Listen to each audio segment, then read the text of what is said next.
ఉల్లి కారం ఎగ్ దోశ. చాలామందికి దోశలు అంటే చాలా ఇష్టం.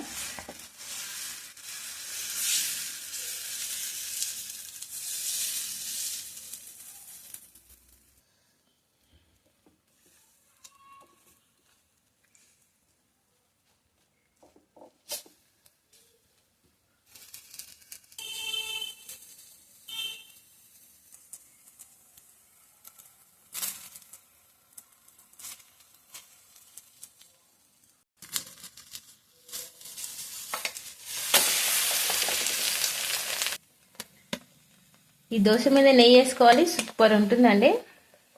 ఆల్రెడీ వేసాను నేను.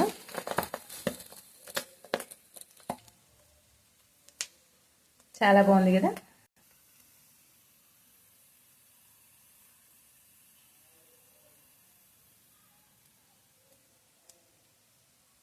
కొంచెం పచ్చికారం వేసాను.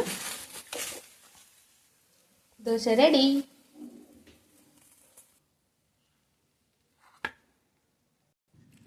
దీంట్లోకి ఎలాంటి చట్నీ అవసరం లేదండి. ఆల్రెడీ ఉల్లిగడ్డ కారం వేసినాను, మళ్ళీ నెయ్యి వేసినాను, గుడ్డు వేసినాను.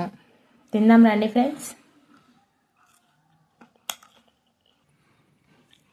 చాలా బాగుంది ఫ్రెండ్స్.